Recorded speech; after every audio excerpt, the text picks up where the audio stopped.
Ladies and gentlemen, boys and girls, children 18 plus, you are tuned into the Loan Officer Podcast with me, Dustin Owen, and a special guest all the way down the hall from 2699 Lee Road, Waterstone Mortgages, Patrick. Do not try to spell his last name, but let me pronounce it for you, Srichaiyan. Patrick Srichaiyan. Welcome to the Loan Officer Podcast. Thank you so much. Your quantitative has arrived. My quant is here. I'm here. I love this. Patrick, for those tuning in, how much volume, what type of units did you produce last year? So last year, the year 2020, I did about 125 units for about 35 million. Perfect. So 125, 35 million. And how long have you been in the mortgage industry? So last year would have been my 6th full year in the industry. Perfect. So you're working on your 7th full year. You're fairly young. You got in the mortgage business. Second career outside of college, correct? Correct. UCF national champs. Yeah. So you went to UCF. Yep. Go Knights. Charge go. on. What did you do your first 2 years out of college? So first 2 years out of college, I was in real estate, trying to figure it out. I've always wanted to, help people in this sort of way. So I figured real estate would be the best way to, obtain income and, of course, help people. Okay, so you sold real estate, and I know this, but I'm trying to get it for the audience. That's how I met you. So for those tuning in, I met Patrick because he was a buyer's agent at a local Keller Williams. He and I started chatting. He ended up referring his buyers to me. This is back when I was hardcore into production. And then I remember the day that Patrick said, hey, let's grab lunch, but I'm paying. I'm like, ooh, that's odd. Realtors don't typically pay for lenders to go to lunch, but sure, I love a free meal. And he goes, hey, I want to do what you want to do. And in fact, if I remember, you told me that the first time I met you, hey, I'm pretty sure I want to do what you want to do, but I'm going to sell real estate, I'm going to attend bar, and then I'm going to see where things go. You did it for a couple of years, and you realized, yeah, you know what? I do want to be on the finance side of things, not necessarily on the real estate sales side of things. Correct. Just like anything else, you want to know the ins and outs of everything. And I figured what way to start besides, get into real estate. No barriers to entry, graduated from UCF with a finance degree. So I wanted to parlay those two. And I figured I did like the real estate industry, but for the most part, I knew there was always something else. So the calling came and it was you. No, and I love that because I spend quite a bit of time either mentoring college students or having college students in as interns. And the one thing I tell them is, look, where you start is not where you're going to finish. Just go out and gain experience. Get out there and network. Get to know people and then allow nature to take over. And naturally, you'll be exposed to certain aspects of certain industries. You'll be drawn more towards others than you do towards others, right? There's some you're drawn towards or some that you're not. Now, you're on today's show not to talk about how you went from your first year in the business, where, by the way, Patrick had a great first year. He closed $12 million in volume in 2014 as a rookie loan officer, right? And a rookie loan officer who was still in his early to mid-20s. Patrick did last year produce enough volume that puts him pretty darn close to the top 1% in the entire industry of loan originators. But I wanted Patrick to come on today's show to answer this question. What the fuck just happened to mortgage rates? Well, they went up. No shit. We're done, right? We are done. Cut it. We're done. Holy cow. And I apologize to all of the little ears that shouldn't be listening, but because they saw the little E next to this, they're like, oh, I want to tune in. This guy uses dirty words.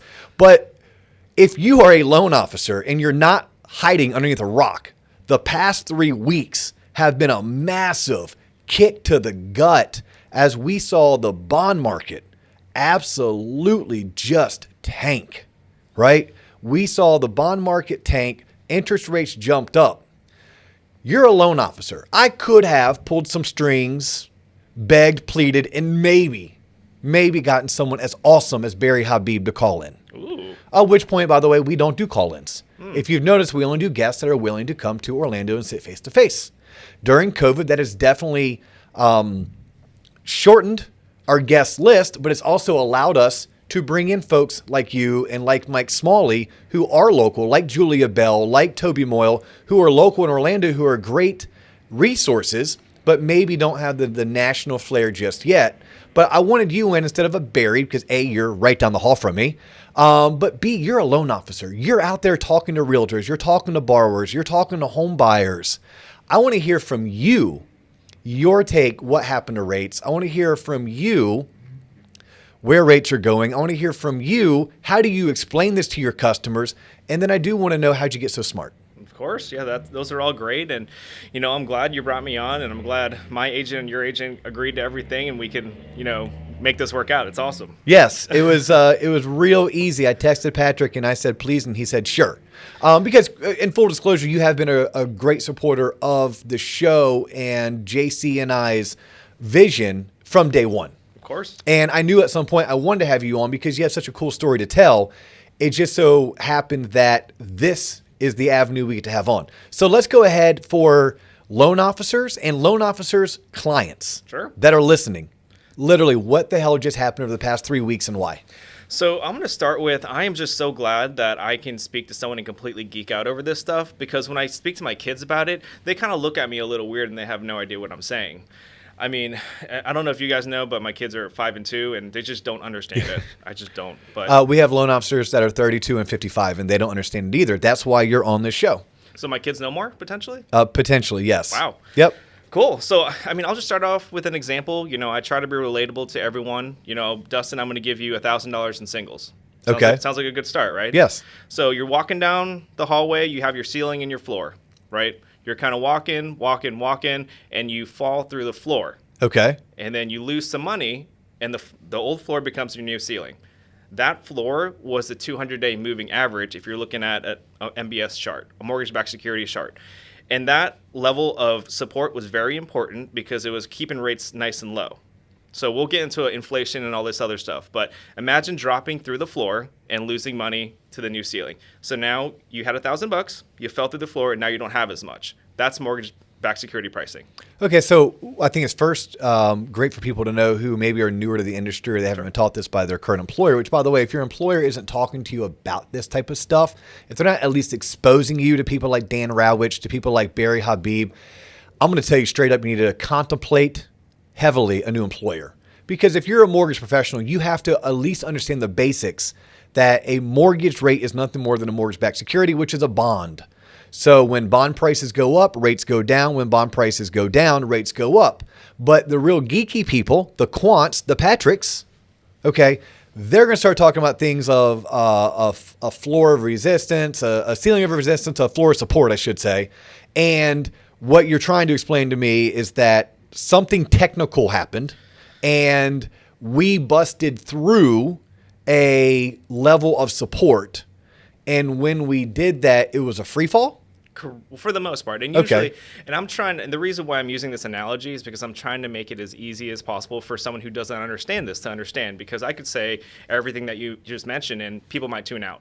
So correct, we fell through a level of support and that support became the new resistance. But the problem was that happened 4 times in a span of 10 days. What's causing this to happen?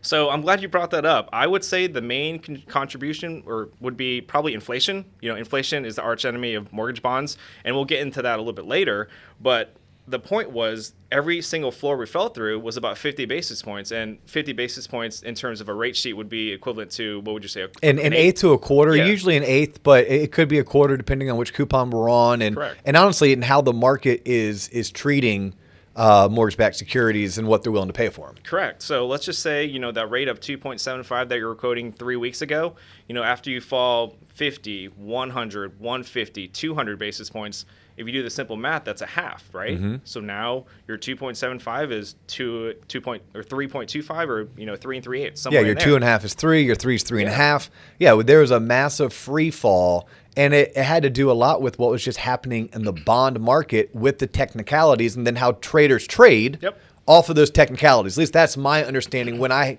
get to sit down and have lunch with guys like you and I get to pick your brain and ask you a ton of questions. And then I try to put it in like DO-isms. Yeah. Like what's a language that I speak that I can try to explain this to consumers, my father-in-law, my parents, my best friend, like anyone who's not in this industry but is curious, hey, what the hell just happened? It's trying to explain this. But like, I don't know if you want to get into this just yet, because I was getting ready to ask you, but how did you get this smart? Like, we don't teach this at Waterstone Mortgage. You are a loan officer for Waterstone Mortgage. I am also employed by Waterstone Mortgage. Right. And I'm assuming you didn't know this coming out of UCF with your fancy finance degree. You didn't learn this when you were a buyer's agent for a local Keller Williams office. And you sure as hell didn't know it when you were in year 1, year 2, probably even year 3, the way that you know it now. So I want to ask you, why is it important that you know it? And how did you learn it? So, I mean, what we just kind of spoke about was something really important. So we're going to have to go back to that because it's very important, and we really need to. Well, do you want to circle back so that we can keep things more circle back in line? Yeah. Let's circle back to, we're still on the what the hell just happened and why did it happen? Yeah. So if there's anything from this podcast today, listening to me and Dustin, it's if you're driving, pull over. If you're working, just take 5 minutes. I really need your attention if you don't understand this. So the 4 things that never change in terms of mortgage pricing, whether it's securities or whatever, mortgage-backed securities are pretty much based off inflation, right? So inflation in the market, whether there's a hot market, the economy's doing great, more than likely what's going to happen. There's going to be pricing pressures. So the problem with inflation is, you remember that story that your father used to tell you? I used to buy a cheeseburger for 59 cents back in the day. Did that 59 cents change, or what happened? Well, the cost of the burger went up, but probably because the cost of gas went up, the cost of cows went up, the cost of cheese and bread and everything else that goes along with it went up. And that is inflation. Correct. So now we have mortgage-backed securities and inflation. The part with inflation is it erodes the dollar that you would normally have. So that 59 cents can't buy the same thing. Correct. So inflation, all right, is backed by how hot or cold the economy is doing. So hot market, people can obviously charge more and it won't really make a difference. So as that kind of goes up, the hot economy, higher inflation, higher rates. What is the one thing that runs the economy, that creates everything? It's the debt that's left behind. So the 4 things that never change: mortgage-backed security pricing, inflation, hot or cold economy, and a debt that's left behind. Those 4 things never change. And that's pretty much what's kind of going on right now. So you mean if you're trying to figure out the direction of mortgage rates, yes, those are the 4 things I should be monitoring. I should be looking at, what are mortgage-backed securities currently trading at? Is inflation in check? Is it hot? Is it cold? What type of debt is going to be left behind? And then what was the 4th thing? So the economy in general. The economy in general. Yep. So gas prices, I feel like that's part of inflation. I feel like if you're building a PC, I believe your son is, and what struggles is he having? Well, right now the supply chain is all out of whack from the effects of COVID. So getting the parts he needs, they're non-existent. Therefore, there's a disruption in the supply chain. So there's greater demand than there is supply. And in order for him to get the part that he wants, he has to stand in line, submit for a lottery, and if he does get chosen, he's probably going to pay 25 to 35% more, if not double, in the secondary market for a certain computer part he needs to build his computer. And that's part of the problem. The supply chain has been so disrupted because of COVID, but the thing is, once the masks come off and everyone goes back to work, that part should be alleviated and prices should come back down for a little bit. But the problem is the stimulus packages that have been passed, $900 billion, $1.9 trillion, that I believe is already passed through the House. Mm-hmm. It needs to go through the Senate, which then I believe the current stimulus expires on the 15th of March. Okay. So they're trying to pass it before then. And you have all this money that's going into the economy, boosting it up, pumping it up, stocks are up, everything's great. But, the one thing that's going to be left behind is the debt. Well, you're going to have a ton of debt left and you're going to have a red hot economy. So at the end of the day, if I'm a loan officer, I need to be able to explain to my buyers, to my referral partners, that there's a whole bunch of money being printed, and the benefit of this, no, it's not being printed? No, not in the U.S. We just monetize debt by selling treasuries and bonds. So okay. Thank God we're not doing that. We're not printing money. Thank God. Okay. Thank God. Well, thank you for the correction. Yeah, thank God. But there's a whole bunch of stimulus being passed. Correct. There's going to be a whole bunch of money pumped into our economy because our government sells debt. Then they take that debt, monetize it. Yep. They're going to pump it into the economy, which means if you have money invested in the stock market, you could be looking at a pretty bullish market for the next 9 months and possibly up to the next 60 months based on an article I read last night. But with that, by the way, we could get jobs back on track. We could get people making money again. Our 401ks are going to do tremendously, but the cost of goods and services are going to go up. That's the inflation. Yep. And you're telling me inflation is the killer of mortgage-backed securities.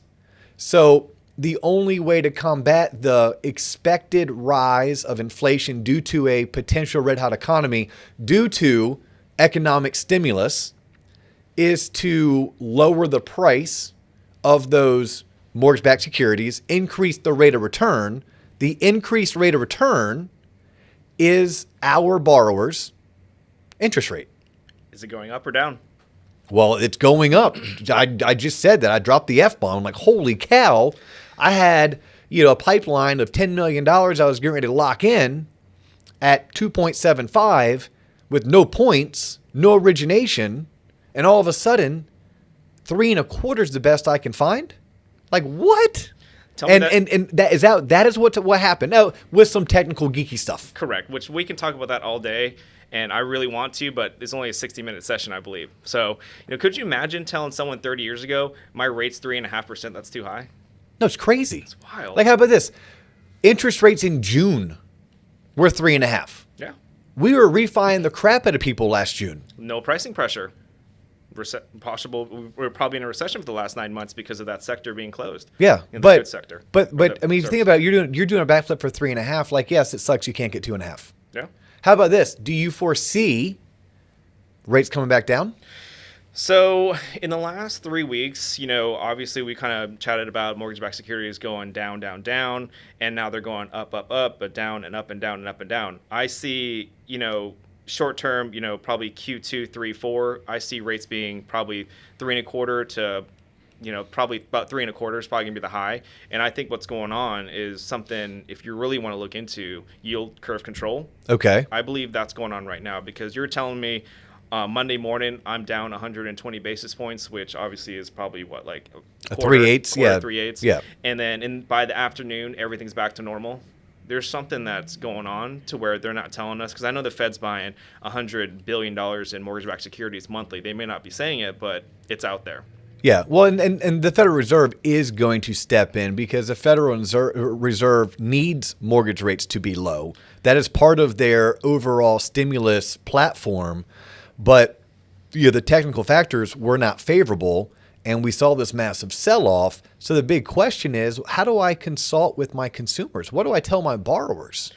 I mean, you tell them, not to be too greedy at this point in time. And honestly, with what you just mentioned, 3.5 is not the worst thing in the world. If you're coming down from 5% to 3.5 instead of 3.25, don't be too greedy, because there's going to be a point in time when that's not going to be there anymore in the short run and possibly in the long term. But, I've never really done one loan at a time. I try to do one in conjunction with the other.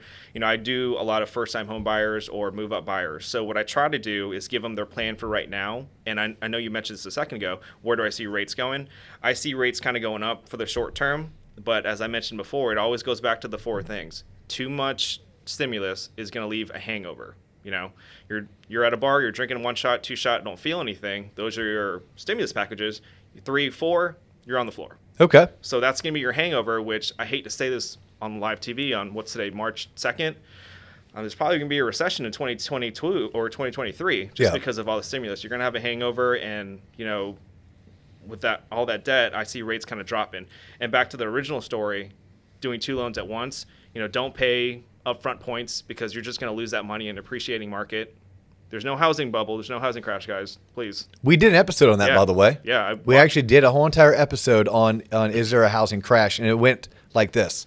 No. Yeah, that's like I don't know how many times I need to say that. I think that's the one thing that everyone's asking me. Is there a housing bubble? No, it's an inventory shortage. Yes. You mentioned that on the episode. And yeah.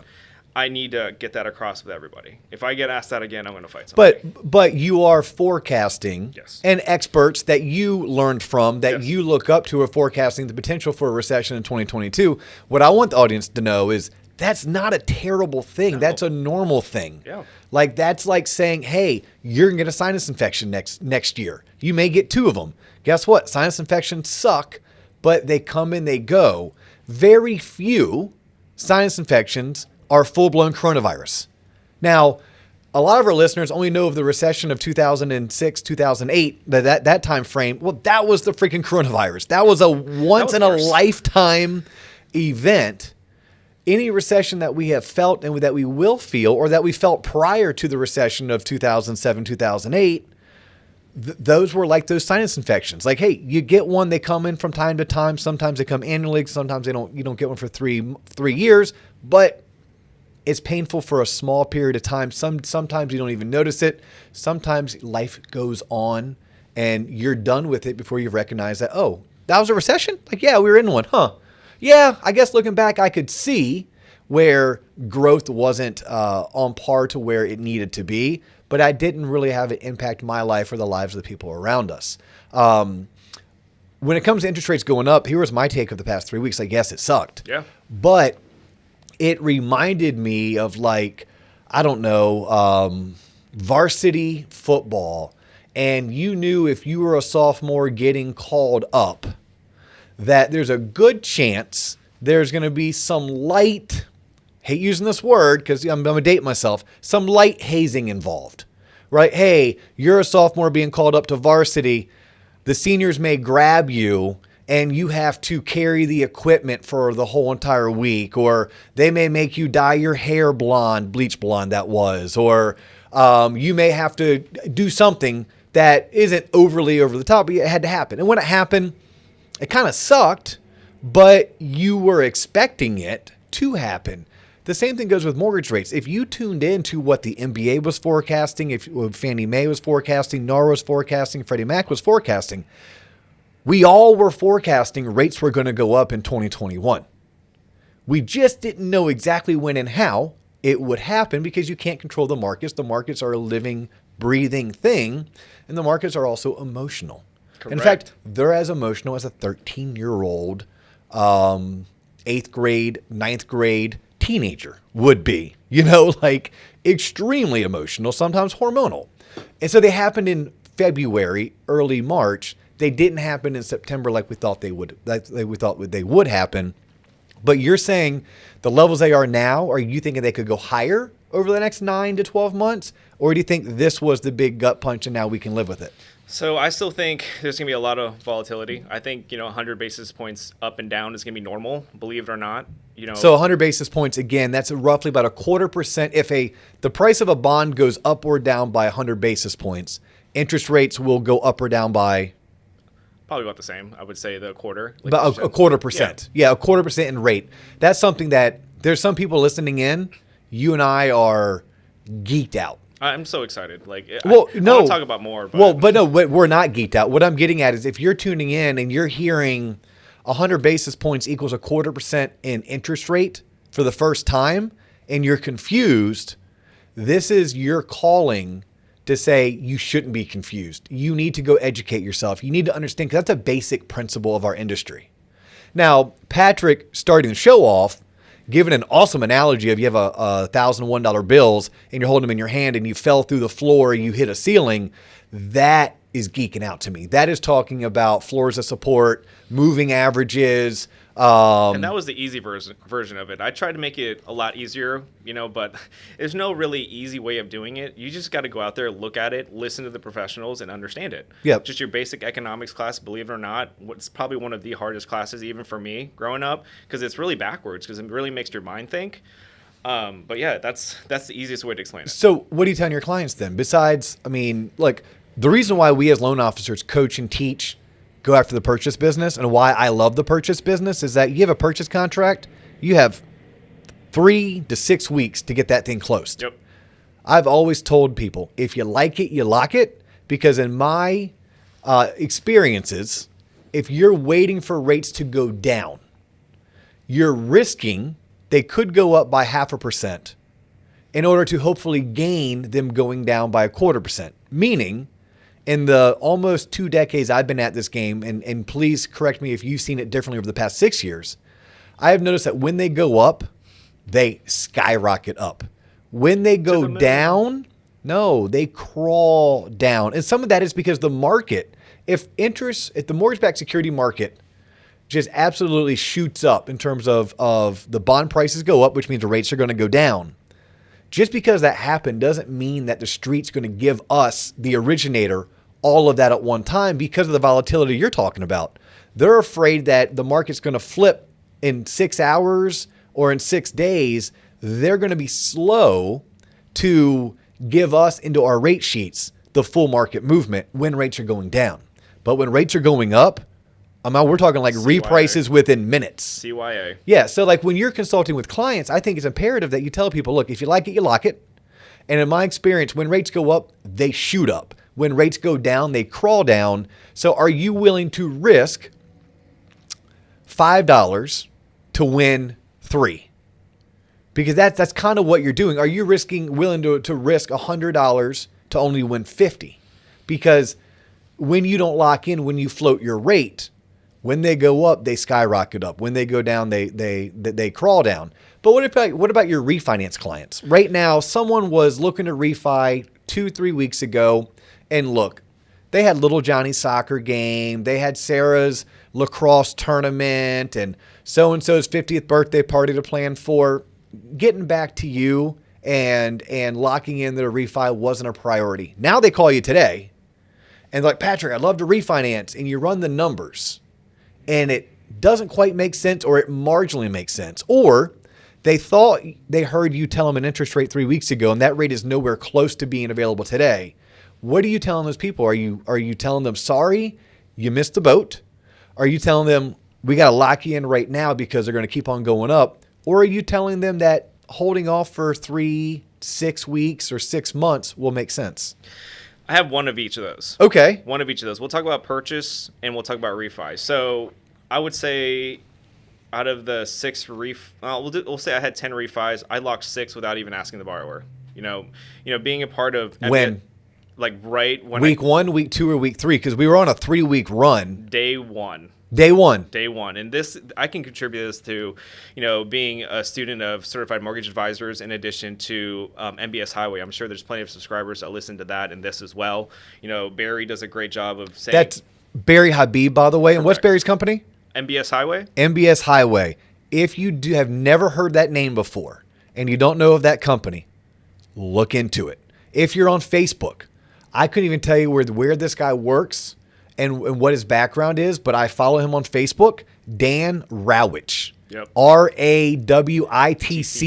Yep. Both of them are extremely intelligent, bright, experienced, and you should be trying to learn anything that they're putting out there for the betterment of you. So you are a student. Yeah. In fact, you took it one step further. Yeah, I mean, we'll probably get into that a little bit later. Okay. I know this is important, the whole refi stuff. There were 6 borrowers that I didn't even call. I'm like, listen, I'm locking you in right now. I don't even care. Like, I'm locking out. I'll deal with it later. If you leave me, you leave me. So I'm sorry to interrupt again because it's a great teaching moment for anyone. The reason why you need to become a quant yourself. Correct. The reason why is those 6 loans, how much in volume? Roughly, just 1.5.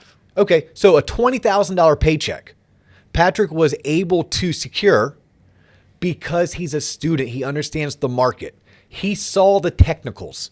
He said, this ain't good. I'm going to lock. I'll call these people. The worst thing they'll tell me is, hey, I don't want to do a refi with you, at which point you'll go ahead and withdraw the application. You'll cancel the lock. Incorrect. I let it float and they come back to me 3 days later.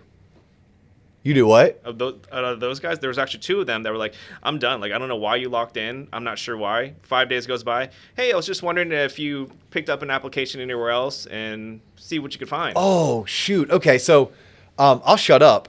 But my point being was there's $20,000 worth of commissions that you were able to secure that had you not been a student of the mortgage-backed security market, of understanding the technicals of our economy, you wouldn't have that money right now. You wouldn't have those loans in your pipeline right now.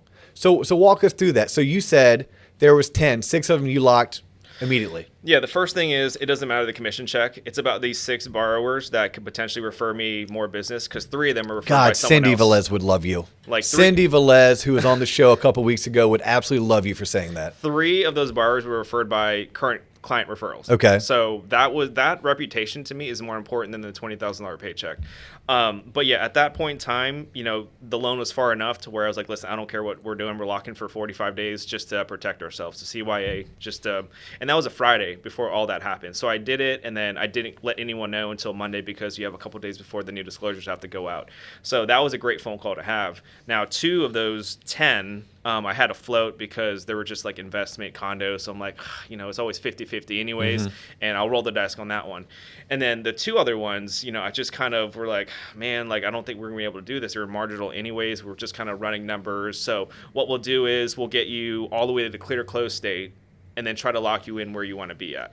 Okay. So the three options you had, I had all three. And then which one panned out? I would say as of right now, all the 6 that I locked in, 5 of them closed. One's closing maybe tomorrow or the next day. I have the 2 condo refis that are still floating, still waiting. And then the other 2, I think we're in resubmittal state. And I think with the basis points coming back a little bit, I kind of was like, listen, we're not paying upfront points. We'll try to maybe do a loan in the future. Maybe we'll look at debt consolidation instead. What do you think? Maybe you can still get a lower rate, lower your payment, but maybe pay something off. One of them switched from a rate term to a cash out, and the other one's just waiting for that low rate again. So, okay. Yeah. It's interesting. You mentioned condo, you mentioned investment property, and why you didn't jump on those. And we have quite a few people newer to the industry. Right. So anytime there's a teaching moment, I want to be like, hey, Sure. let's pause, a little teaching moment. Fannie Mae and Freddie Mac have loan level pricing adjustments, LLPAs. And if you can Google, by the way, Fannie Mae LLPA chart. If you look at the dings, I call them, the penalties, the risk-based pricing assessments for A, condo, and B, cash out refi. And investment. And investment. Yeah, what Patrick's getting at is those are very difficult loans to win to begin with because pricing might not be available for someone who's having a loan level pricing adjustment or a risk, assessment because it's a condo, because it's an investment property, because it's cash out. And it's in Florida. So I understood where he was getting at. I'm like, yeah, I would have done the same exact thing. You have 10 loans. What are the loans that had the most opportunity of actually helping people save money? Okay, so that's what you did. But like, honestly, the reason why you're on the show is because most people didn't do that. Most of us were caught with our pants down. Most of us saw Friday happen and we're like, well, let's give it till Wednesday. Then Wednesday happened. We're like, let's give it till next week. The next week happened and now we're screwed. So now people are calling us. They're wanting their 2.625, 2.75% interest rates. And you're telling them, we all are telling them that's not available. So now what? Like, are rates going to go back down? If so, when? I mean, you got to be an advisor at that point. That some people will say this is a service industry. Maybe it is, maybe it's not. I say it's more of an advisory role. And looking at the charts, everything I mentioned before, the 4 things that don't change, you kind of see what's going on. We were in a recession for the last 9 months because, the service sector was shut down and, stimulus, direct payments, tax return monies, pumping.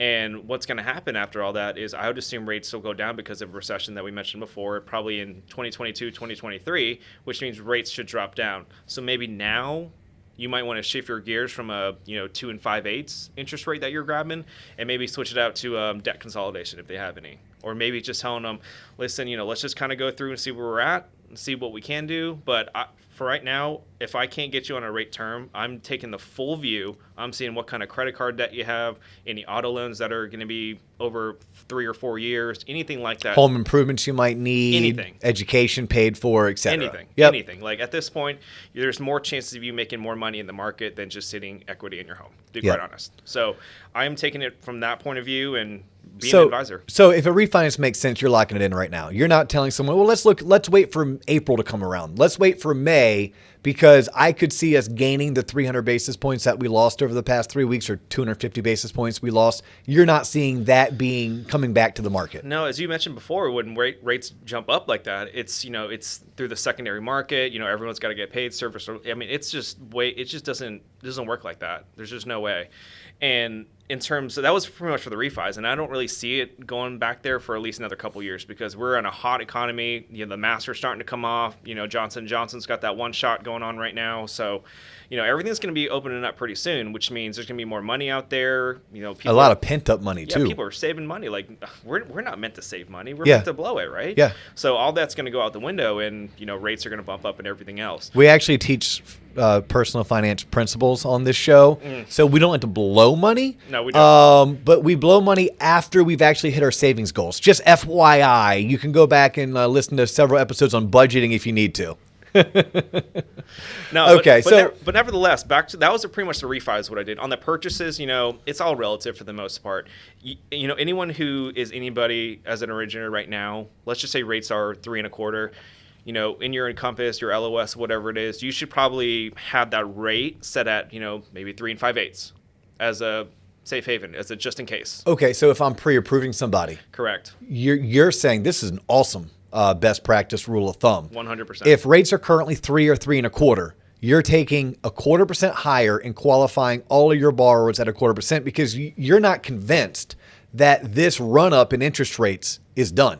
You're thinking that this run up could continue, maybe not at the lightning speed we saw it, but we could end the year at 3.5, 3.75.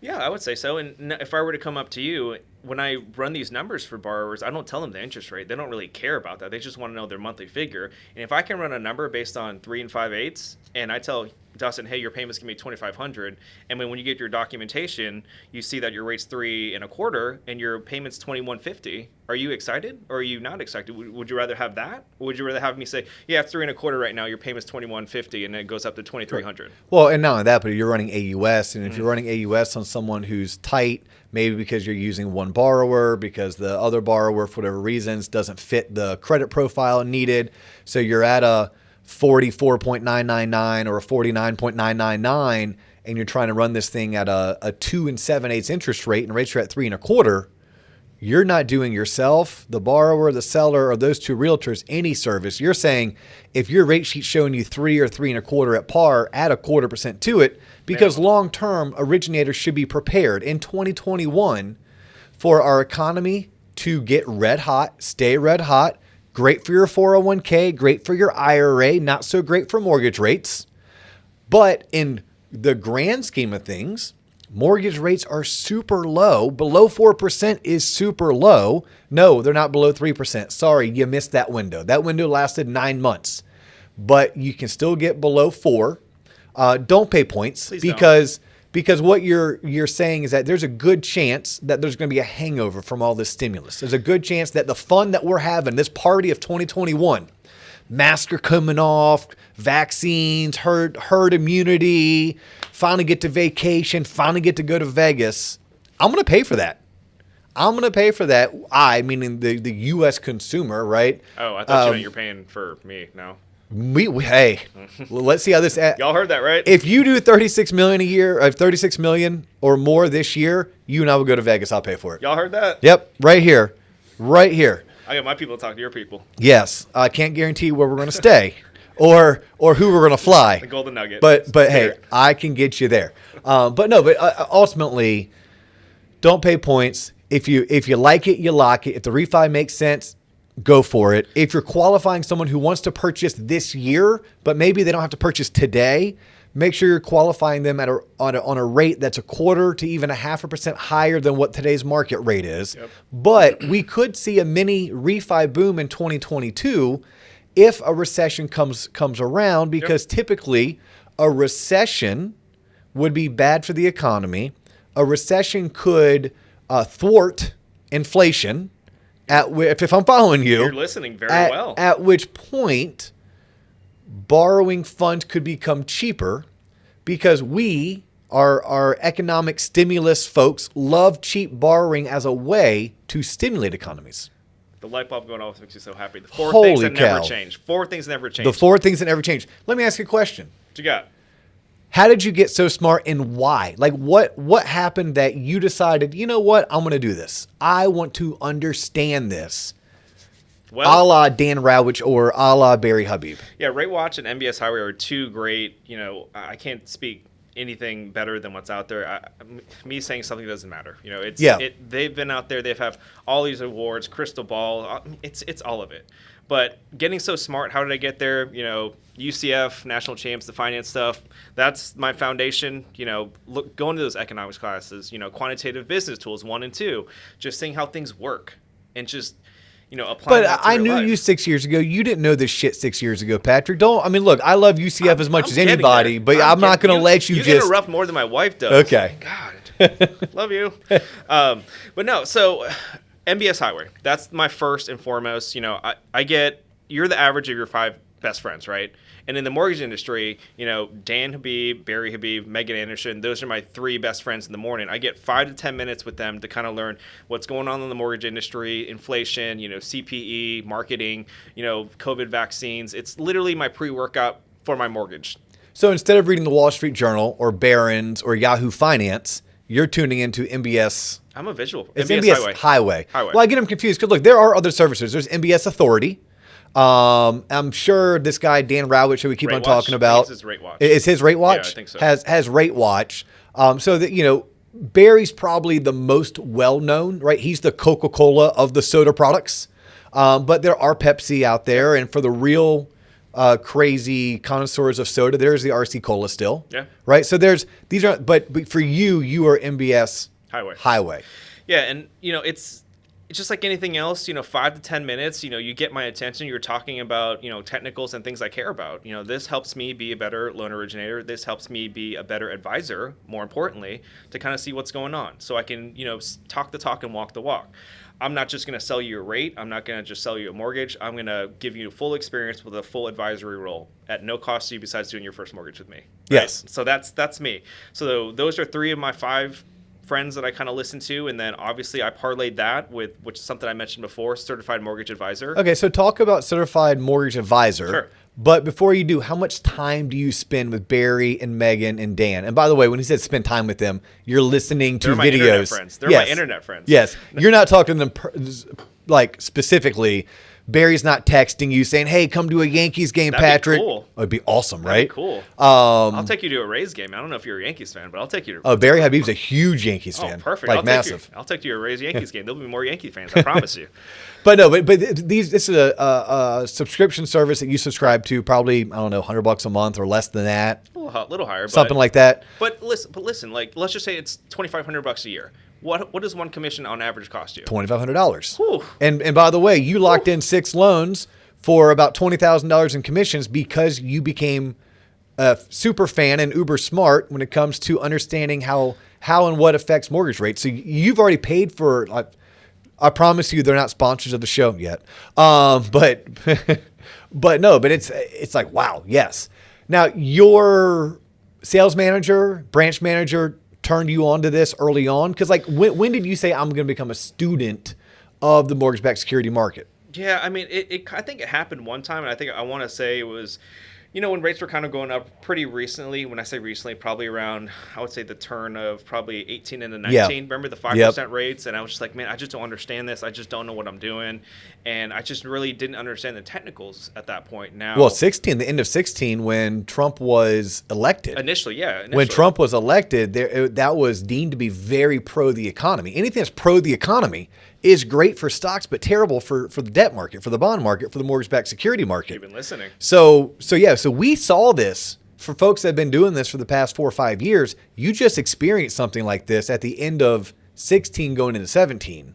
But you're saying it for you is 18, where we had another massive sell-off that You're like, okay, I'm tired of being in the dark, of having my head buried in the sand. I kind of want to know what's going on and why. Yeah, at that point, I think it was probably my worst originating year. I think it was 18 or 19. And, I wasn't doing anything really different, and I always, no matter what trade you're doing, you always need to grow. You need to learn. No one's ever perfect. So at that point, I started investing in myself, because you always got to invest in yourself and your business and everything else. And the first step was MBS Highway. I'm listening to it, no idea what's going on. Like for the first year, I'm just like, all I care about, lock, float. What am I doing? That's all I care about. And then you're hearing wah, wah, wah, wah, wah. I'm just like, okay, great. And fast forward to the future.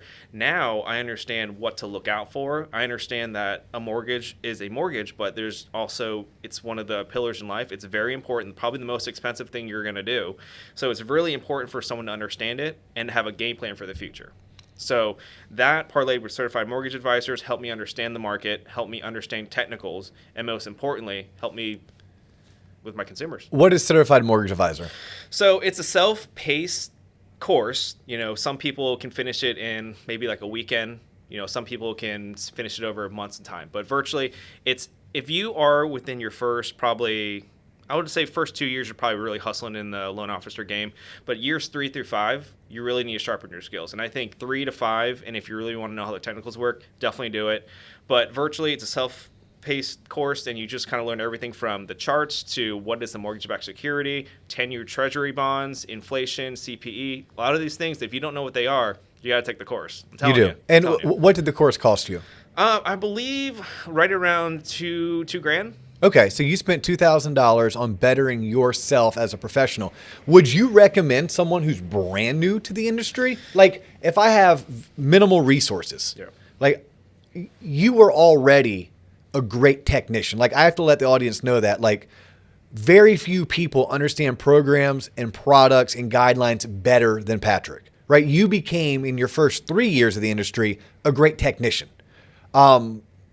If you only have so much capacity to learn at one specific time, is it more important that I learn how to structure a deal? I understand Fannie, Freddie, FHA, VA, DU, LPA before I understand the mortgage-backed security market? Would you ever advise someone to learn it all at the same time? Or would you try to pace it out? Like, think about college. Your first 2 years is all gen ed, basically getting your AA or your AS. Your last 2 years is obtaining your bachelor's degree. That's when you specialize in your major. And then if you want to go on for your master's, then it's another 16 to 24 months after. How would you recommend someone who's new to this industry to map out their professional development? So every loan offer is going to be different. You know, for me, I wanted to learn the ins and outs of everything so I can actually talk and understand it. Whereas some people won't have the flexibility as me. Maybe they're single and maybe they need to start making money right away. So I would say it depends on the person. But in theory, I think you need to at least know a little bit of something. I think CMA can wait. Okay. I think, you know, Certified Mortgage Advisor, correct. CMA can wait. Correct. I think till year 2? 2, maybe 3. Usually Okay. by year 2, you kind of know if you're going to make or break or not. You know, year 3 is kind of when things kind of take off, right? So I would say, you know, learn your guidelines, you know, meet with your realtors and those sphere of influence people, and probably do MBS Highway just because I think you can do like a monthly feature of that. Maybe it's $200 a month, worst case.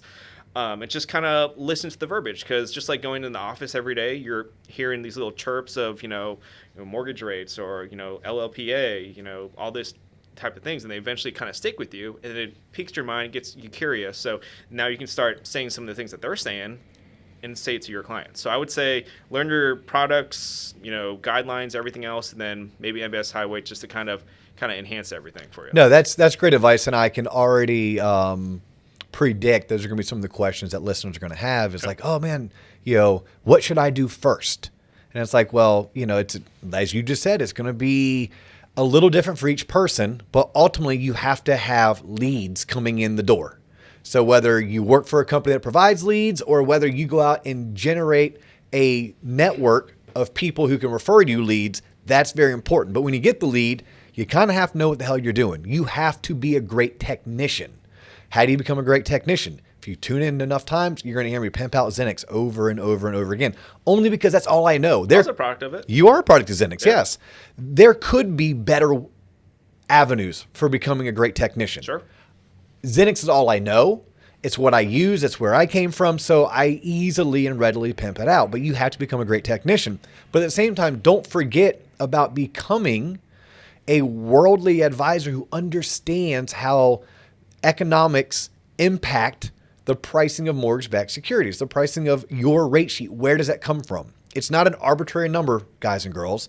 There is a science, there's a formula as to why maybe you don't have to rush out and drop the $2,000 on becoming a certified mortgage advisor until year 3, but that doesn't mean that you can't subscribe to either Rate Watch, MBS Authority, or MBS Highway and at least start learning the basics. At least listen to their daily commentary, which I think all 3 services give commentary, and at least be able to parrot it, right? At least be able to regurgitate what you heard, even if you only understand a third of it. Eventually, you'll understand 2/3. Eventually, you'll understand 90%. Yeah. Yeah. And soon you can start making your own type of analogies, like the floor and ceiling thing that I mentioned. That literally came up to me when you're like, hey, I need you to do this. I'm like, how can I describe this to people? Oh, this is how I usually describe it to people. Yeah. They usually understand it. Just make it relatable, whatever it is, you know, whether it's mortgage-backed securities or, you know, anything else. Yeah, because your original example from earlier in the show is essentially hey, look, I don't want to like lose you with geeking out. Yeah. But if I ever geeked out on you, just know that there are things when you chart the daily trading of mortgage-backed securities, and they are called levels of resistance, floors of support, 200-day moving average, 200-day moving average, 10-day moving average, 50-day moving average. Just know this. bull markets, bear markets. Something that normally keeps the price of these bonds at bay busted. Yeah. It was like 1989. We're in San Francisco, World Series, Giants, A's, and a freaking earthquake just happened, right? We had busted up highways, right? We had a busted up stadium. Yeah. We just busted through a particular support level, and now we're free falling. Yep. And that wasn't good.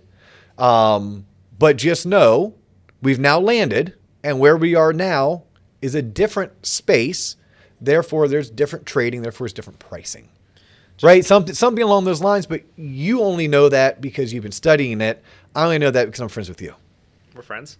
Well, we're friends now, Patrick. I mean, after 6 years and countless trips together, we've broken bread quite a few times. I'd call you my friend. But I would say, again, the 4 things that never change, just kind of take a look around. Just like anything else, if you see the stock market booming, obviously that means economy's hot, which in your mind should think, oh, God, rates should be going up. You see gas prices going up, that's a clear sign of inflation. You go to the grocery store with $100 and you can't buy the same things with $100. It's clearly something's going on. Whereas if you go to a store and you see sales, you don't see as many people out there. Gas prices going down. It's the same thing. It's just, for me, it's like I'm really excited about it. But it's the same thing, but just the opposite. So you see everything's doing great. Something's got to go off in your mind. Everything's not doing good.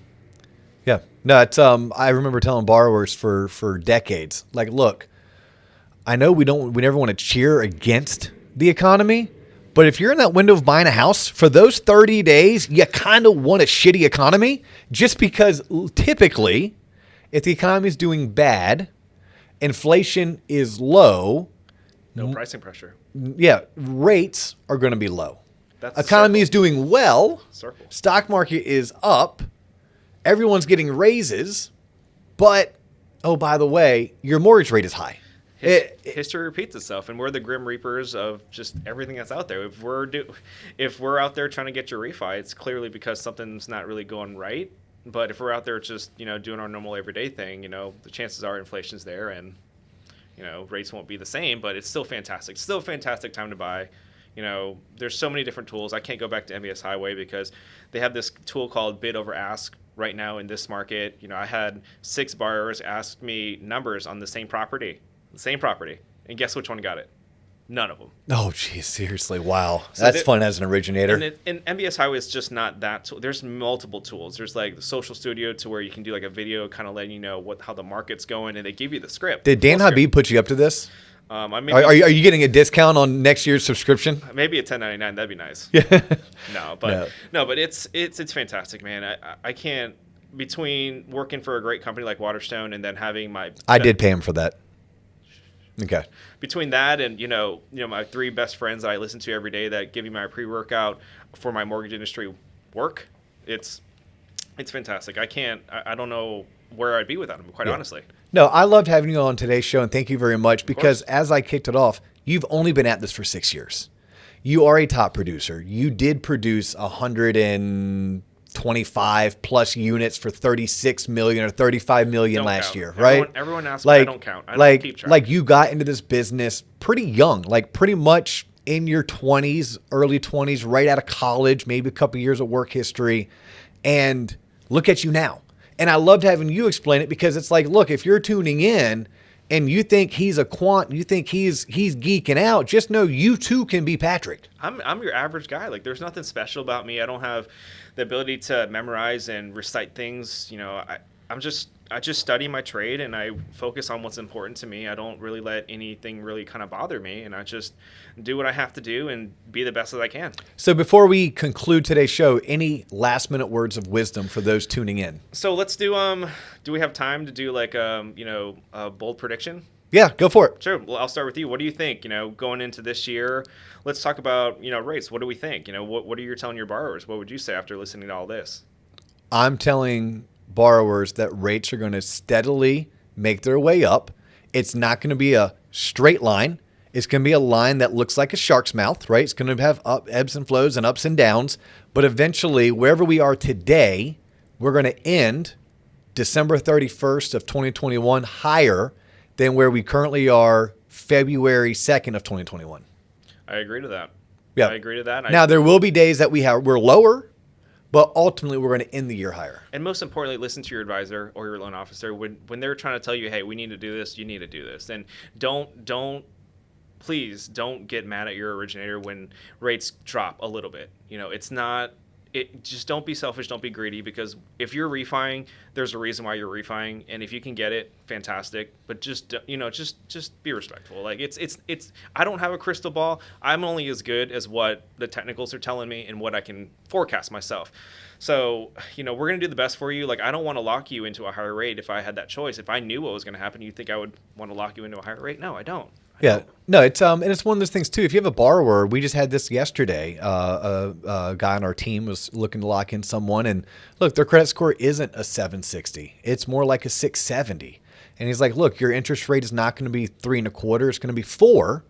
But what we've learned from talking to people like you and being friends with people like you, I'm not going to charge that person a point to get their rate down to 3.5.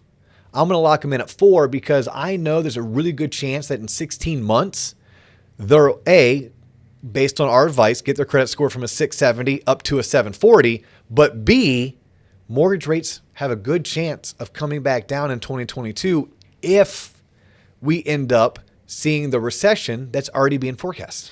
And another thing we'll add to that is, I would say general home prices are appreciating still. Even probably in a recession market, it's an inventory issue. So, correct. If you're putting 5% down now, 3 years later, if your house appreciates 4% at a time, you're almost at the ability to eliminate PMI. So correct. You're going to get a lower rate, possibly a lower term, eliminate PMI, lower payment. You can get all those 4 things. Just don't pay upfront MI, don't pay lender paid, borrower paid, because that's a waste of money, and don't pay points. Waste. So if someone's looking to buy their house, if someone has questions regarding refinancing a mortgage, what's the best way to get a hold of you? Well, honestly, I'm out there. You can find me. PatrickMortgage.com is my main website. PatrickMortgage.com, because no one can spell Srichaiyan. And no one can really spell mortgage either, but I rolled that dice, right? Yeah. There's a T in mortgage. There is a T in mortgage. Who would have known? Oh my God, John Coleman, he shared the best story with me at lunch like two weeks ago about the whole T in mortgage. He's like, man, I never understood why you're always like, oh, they don't even know there's a T in mortgage. He goes, until I didn't get a particular email that someone tried to send me. One of his loved ones tried to send him an email, and he was like, yeah, it didn't come through. So finally I called that loved one and said, do you know there's a T in mortgage? And they're like, oh, maybe that's why you didn't get the email. Yeah, there's a T in mortgage. But no, spelling Srichaiyan is next to impossible. Correct. I have known you for 8 years, worked together for 6 years, been friends for 5, and I still have to utilize Outlook to make sure I'm spelling your last name right. Call you Sriracha Sauce. Or thank God you taught me phonetically. She, like the girl. Wrote it on my window. Shy, like you. And like the girl's name. Srichaiyan. Patrick Srichaiyan. Patrick Mortgages? Mortgage. PatrickMortgage.com. That's it. PatrickMortgage.com. 407-645. 6302. 6302. Patrick, thank you for your time. I am sure this episode is going to be a hot success. We're going to get requests to have you back. So will you come back later in the year and do another episode with us? I guess you have to speak with my agent again and see what she says. Speak to your so she'll kind of determine what we can do. All right, I'll have my people call your people. But until then, he's Patrick, I'm Dio, and we're out.